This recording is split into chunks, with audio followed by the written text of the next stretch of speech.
Hello dear student दोस्तों, आज के इस वीडियो में हम बात करने वाले हैं वियोजन अभिक्रिया के बारे में।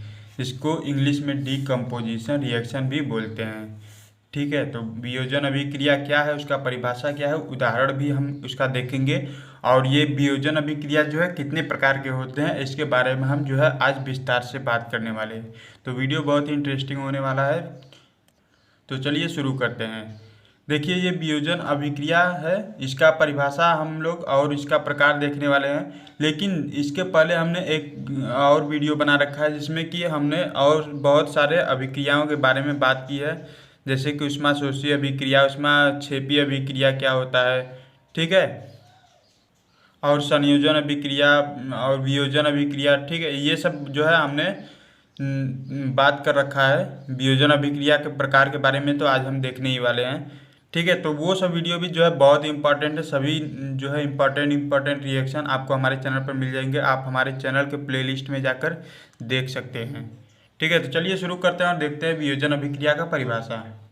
तो वियोजन अभिक्रिया का परिभाषा देख लीजिए, यहाँ पर जो है हमने लिखा हुआ है, वह अभिक्रिया जिसमें एक पदार्थ टूटकर दो या दो से अधिक पदार्थ का निर्माण करते हैं वियोजन अभिक्रिया कहलाता है। ठीक है, देखिए ध्यान से समझिएगा, वह अभिक्रिया, ठीक है, वह अभिक्रिया जिसमें एक पदार्थ, कोई भी एक पदार्थ है, वह क्या हो जा रहा है, वह टूट कर दो या दो से अधिक पदार्थ का निर्माण करते हैं। मतलब कि वह जो है एक कोई भी एक पदार्थ है, वह टूट कर दो पदार्थ भी बना सकता है और दो से अधिक, तीन या चार पदार्थ भी बना सकता है। तो जब वह वियोजित होता है, यानी कि जब वह टूटता है, तो उसको, उस अभिक्रिया को हम क्या बोलते हैं, उस अभिक्रिया को हम वियोजन अभिक्रिया कहते हैं। ठीक है, इसका उदाहरण हम देख लेते हैं और भी अच्छे से आपको क्लियर हो जाएगा। तो इसका उदाहरण देख लीजिए, यहाँ पर लिखा हुआ है CO2, यानी कि कार्बन डाइऑक्साइड है। इसको जब हम उष्मा देते हैं तो ये क्या हो जाता है, यह जो है वियोजित हो जाता है, यानी कि कार्बन और ऑक्सीजन, है ना। देखिए यहाँ पर जो है इसके डिफिनीशन यानी कि परिभाषा में भी लिखा हुआ है कि एक पदार्थ टूटकर दो या दो से अधिक पदार्थ बनाता है। तो यहाँ देखिए एक पदार्थ है, कोई भी एक पदार्थ है, ठीक है, कार्बन डाइऑक्साइड है, यह क्या हो जा रहा है, टूटकर दो पदार्थों में जो है अलग अलग हो जा रहा है। तो इसको हम क्या बोलेंगे, ये जो है वियोजन अभिक्रिया है। यहाँ पर और दूसरा उदाहरण भी देख लीजिए, ये भी उसी तरीके से। देखिए दो अणु है जल के, है ना, H2O, यानी कि जल के दो अणु हैं। यह जो है उष्मा देने पर इसको, यह जो है अलग अलग टूट जाता है। हाइड्रोजन के दो अणु बन जाते हैं और ऑक्सीजन का एक अणु बन जाता है। ठीक है, ये तो थी वियोजन अभिक्रिया और इसका परिभाषा और उदाहरण। अब हम देख लेते हैं कि वियोजन अभिक्रिया का जो है प्रकार कितने होते हैं, कितने प्रकार के होते हैं वियोजन अभिक्रिया, उसको देख लेते हैं। ठीक है, देखिए दोस्तों, हम जो है पहले लिख लेते हैं, उसके बाद हम वीडियो बनाते हैं, क्योंकि वीडियो बनाते समय अगर हम लिखते चलेंगे तो लिखने में ही ज़्यादा समय लग जाएगा। तो हम सोचते हैं कि कम समय में आपको अच्छे से और ज़्यादा प्रॉफिट मिले, इसलिए हम पहले लिख लेते हैं, फिर उसके बाद उसको हम समझा देते हैं। ठीक है, तो चलिए शुरू करते हैं और देखते हैं कि वियोजन अभिक्रिया के प्रकार। तो देख लीजिए वियोजन अभिक्रिया के प्रकार। पहला प्रकार क्या है, प्रकाशीय वियोजन। ठीक है, प्रकाशीय वियोजन अभिक्रिया भी बोल सकते हैं। तो पहला है प्रकाशीय वियोजन, और दूसरा है ऊष्मीय वियोजन, और तीसरा है विद्युत वियोजन। ठीक है, देखिए इसको याद करने की कोई ज़रूरत ही नहीं, बस नाम आप याद रखिए। इसका जो है परिभाषा आप अपने से लिख सकते हैं। देखिए यहाँ पर जो है वियोजन अभिक्रिया था, तो एक पदार्थ जो है दो या दो से अधिक पदार्थों में टूट रहा था। ठीक है, और जब यही वियोजन अभिक्रिया जब प्रकाश की उपस्थिति में हो तो प्रकाशीय वियोजन कहलाएगा। ठीक है, और जब ऊष्मा की उपस्थिति में हो तो ऊष्मीय वियोजन कहलाएगा, और जब विद्युत के उपस्थिति में हो तो वहाँ जो है विद्युत वियोजन कहलाएगा। ठीक है, अगर आप चाहे तो इसी को आप लिख सकते हैं सब जो है इसमें, इसके उदाहरण में। जैसे देखिए यहाँ पर ऊष्मीय वियोजन है, ठीक है, लिखा हुआ है, और यहाँ पर भी देखिए हमने ऊष्मा देकर इसको अलग अलग किया है। तो इसका ऊष्मीय वियोजन का उदाहरण आप इसे भी दे सकते हैं, और जो है दूसरा उदाहरण भी दे सकते हैं। ठीक है, इसका देखिए हम डिफिनीशन देखेंगे, परिभाषा हम देखेंगे, और इसका उदाहरण देखेंगे तो और भी अच्छे से ज़्यादा क्लियर हो जाएगा। तो सबसे पहला देखते हैं प्रकाशीय वियोजन अभिक्रिया, ये क्या होता है। ठीक है, देखिए इसका परिभाषा है, जब वियोजन अभिक्रिया सूर्य के प्रकाश की उपस्थिति में होता है तो उसे प्रकाशीय वियोजन अभिक्रिया कहते हैं। ठीक है, कोई भी वियोजन अभिक्रिया हो जब उसमें प्रकाश जो है इन्वॉल्व हो, यानी कि प्रकाश की उपस्थिति में वह वियोजन अभिक्रिया होता है, तो उसे प्रकाशीय वियोजन अभिक्रिया कहते हैं। अब इसका जो है उदाहरण देख लेते हैं हम। ठीक है, उदाहरण में देखिए 2AgCl यानी कि जो है सिल्वर क्लोराइड के दो अणु हैं और प्रकाश की सूर्य का प्रकाश जब इस पर पड़ रहा है तो यह जो है सिल्वर और क्लोरीन में अलग अलग टूट जाता है। वैसे ही AgBr है यानी कि सिल्वर ब्रोमाइड है। सिल्वर ब्रोमाइड में जब सूर्य का प्रकाश पड़ता है तो वह जो है सिल्वर और ब्रोमीन अणु में अलग अलग टूट जाता है।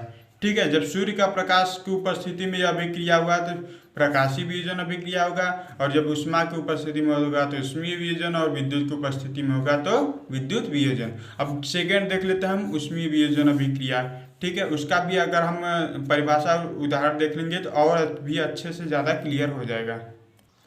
तो उष्मीय वियोजन का जो है परिभाषा हम देख लेते हैं। इसका देखिए परिभाषा है कि वह वियोजन अभिक्रिया, ठीक है, वह वियोजन अभिक्रिया जिसमें उष्मा की आवश्यकता होती है। ठीक है, जिस वियोजन अभिक्रिया में उष्मा की आवश्यकता होती है उष्मीय वियोजन अभिक्रिया कहलाता है। ठीक है, अब इसका हम उदाहरण देख लेते हैं कि इसका उदाहरण क्या है। तो इसका उदाहरण देखिए है फेरस सल्फेट। ठीक है, फेरस सल्फेट का कितना 2 अणु है। इसको जब उष्मा दिया जाता है, ठीक है, उष्मा को हम इस तरीके से त्रिभुज का आकार बनाकर डेल्टा इसको बोलते हैं, इस तरीके से भी हम प्रदर्शित कर सकते हैं। देखिए यहाँ पर हमने सिर्फ डेल्टा बनाया है, उष्मा लिखा हुआ नहीं, तो इसको ऐसे भी प्रदर्शित किया जाता है। ठीक है, चाहे ऊपर लिखिए चाहे आप नीचे भी लिख सकते हैं। ठीक है, कोई दिक्कत नहीं है। तो इसको देखिए जब फेरस सल्फेट को हमने उष्मा दिया यानी कि इसको जब गर्म किया है ना, किसी भी चीज़ को उष्मा देने के लिए उसको गर्म किया जाता है ना, तो इसको जब हमने उष्मा दिया यानी कि गर्म किया तो यह फिर 2O3 और SO2 यानी कि सल्फर डाइऑक्साइड और सल्फर ट्राई ऑक्साइड में टूट जाता है। यहाँ पर देखिए 3 अणु हमारा बन रहा है। ठीक है, यहाँ पर जो है हमारा 3 अणु बन रहा है, एक अणु टूटकर। ठीक है, तो ये भी जो है उष्मीय वियोजन अभिक्रिया है, क्योंकि यह जो है उष्मा की उपस्थिति में हो रहा है। अब देखिए ये CaCO3 यानी कि कैल्शियम कार्बोनेट है, यह जो है कैल्शियम ऑक्साइड और कार्बन डाइऑक्साइड में टूट रहा है। ठीक है, तो यह भी उष्मा की उपस्थिति में हो रहा है, तो यह कौन सा वियोजन अभिक्रिया है? उष्मीय वियोजन अभिक्रिया है। ठीक है, देखिए वियोजन का मतलब कि एक पदार्थ टूटकर 2 या 2 से अधिक पदार्थ में बन जाना, अलग अलग हो जाना, बस यही इसका कॉन्सेप्ट है वियोजन का। बाकी जो इसके प्रकार है उष्मीय वियोजन, विद्युत वियोजन, प्रकाशीय वियोजन, ये तो उसके प्रकार है। जब प्रकाश की उपस्थिति में ये होगा तो प्रकाशीय वियोजन, उष्मा की उपस्थिति में होगा तो उष्मीय वियोजन, और जब यह विद्युत की उपस्थिति में होगा तो विद्युत वियोजन कहलाएगा। ठीक है, अब देख लेते हैं हम विद्युत वियोजन को, इसका परिभाषा क्या है। तो अब हम विद्युत वियोजन का परिभाषा देखते हैं। इलेक्ट्रोलाइसिस या इलेक्ट्रिकल डिकम्पोजिशन। ठीक है, या तो इलेक्ट्रोलाइसिस भी इसको बोल सकते हैं और या तो फिर इलेक्ट्रिकल डिकम्पोजिशन भी इसको बोलते हैं इंग्लिश में। ठीक है, तो इसका परिभाषा देखिए है वह वियोजन अभिक्रिया जिसमें विद्युत की आवश्यकता होती है। ठीक है, वह वियोजन अभिक्रिया जिसमें विद्युत की आवश्यकता होती है विद्युत वियोजन अभिक्रिया कहलाता है। ठीक है, ये तो हो गया इसका परिभाषा। अब इसका हम उदाहरण देख लेते हैं अच्छे से समझने के लिए। तो इसका उदाहरण देख लीजिए 2H2O है ना, जल का ये 2 अणु है, और इसको जब हमने विद्युत धारा इसमें जब प्रवाहित किया हमने पानी में, तो हाइड्रोजन और ऑक्सीजन जो है अलग अलग हो गए। ठीक है, नॉर्मली जो पानी होता है अगर हम उसमें विद्युत धारा प्रवाहित करें, करंट उतारें बिजली का, तो वह जो है हाइड्रोजन और ऑक्सीजन में अलग अलग हो जाता है, लेकिन वह हमें दिखाई नहीं देता। ठीक है, यह जो है लेबोरेटरी में इसका प्रयोग किया जाता है, ऐसे नॉर्मली हमें दिखाई नहीं देता। वैसे देखिए हाइड्रोक्लोरिक अम्ल है HCl। ठीक है, इसमें जब विद्युत धारा प्रवाहित करेंगे तो हाइड्रोजन आयन अलग हो जाएगा और क्लोरीन आयन ये जो है अलग हो जाएगा। ठीक है, तो दोस्तों आज हमने जो है वियोजन अभिक्रिया के बारे में विस्तार से पढ़ा, इसका परिभाषा, उदाहरण और इसके प्रकार जो होते हैं उन सब के बारे में। और दोस्तों अगर ये वीडियो पसंद आए तो कृपया वीडियो को लाइक और शेयर जरूर करें, और अगर आप इस चैनल पर आए हैं तो कृपया चैनल को सब्सक्राइब कर लीजिए। आपके जो है बोर्ड एग्जाम से रिलेटेड और आपके साइंस बुक से हर चैप्टर के जो है वीडियो आपको हमारे इस चैनल पर मिल जाएंगे। आप प्लेलिस्ट में जाकर उन्हें देख सकते हैं। और आपके बोर्ड एग्ज़ाम की फुल तैयारी जो है हमारे इस चैनल पर से हो जाएगी। आपको कहीं पर भी अलग से कोचिंग करने की ज़रूरत नहीं पड़ेगी।